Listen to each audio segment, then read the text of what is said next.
स्रोत ग्रंथ है। इस पाठ में कई कवियों की अलग अलग महत्वपूर्ण रचनाओं से श्लोक संग्रहित किया गया है। अन्येषां कृते या उक्तयः, दूसरों के लिए जो उक्तियां हैं, कथ्यन्ते कही जाती हैं, ता उक्तया अन्योक्तया अत्र पाठे संकलिता वर्तन्ते, इस पाठ में संकलित हैं। अस्मिन् पाठे षष्ठ श्लोकं सप्त श्लोकं च अतिरिच्य ये श्लोका सन्ति ते पंडित राज जगन्नाथस्य भामिनी विलास इति गीतिकाव्यात् संकलिताः सन्ति। इसमें छठा और सातवां श्लोक को छोड़कर बाकी का जो श्लोक है वह पंडित राज जगन्नाथ की प्रसिद्ध रचना भामिनी विलास से लिया गया है।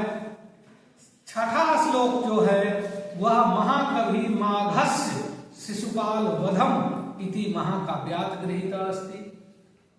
जो छठा श्लोक है वह महाकवि माघ संस्कृत के महान कवि हुए, उनकी रचना शिशुपाल वधम उससे संकलित है। और सातवां श्लोक जो है वह महाकवि भर्तृहरि के नीति शतक से उद्धृत है। इसलिए मैंने कहा कि इस पाठ में जो श्लोक हैं वो अलग अलग कवियों की अलग अलग रचनाओं से संग्रहित की गई हैं।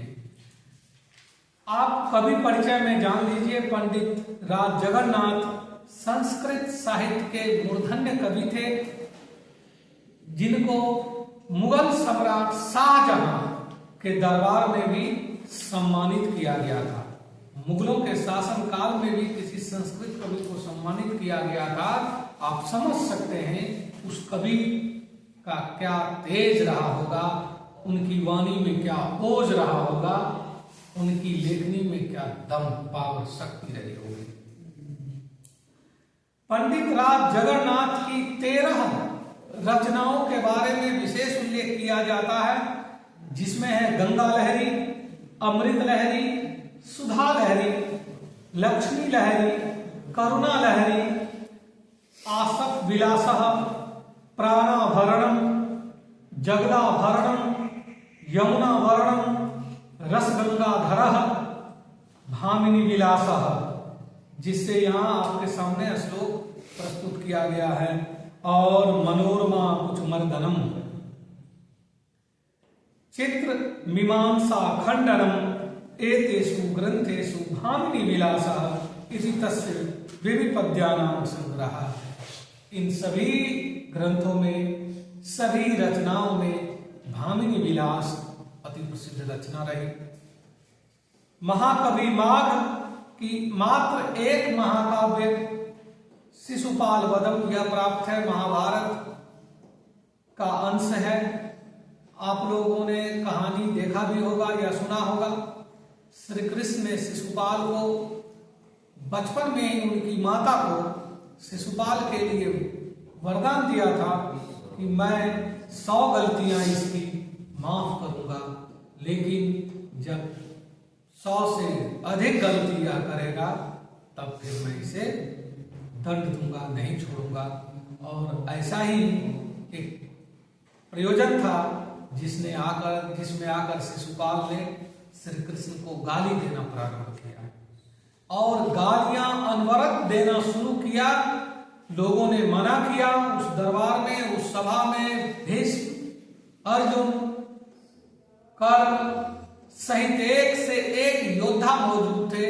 उन सबों के सामने सभा में आकर कृष्ण को गाली देना शिशुपाल ने प्रारंभ किया और गाली देते देते 100 गाली पार कर दिया।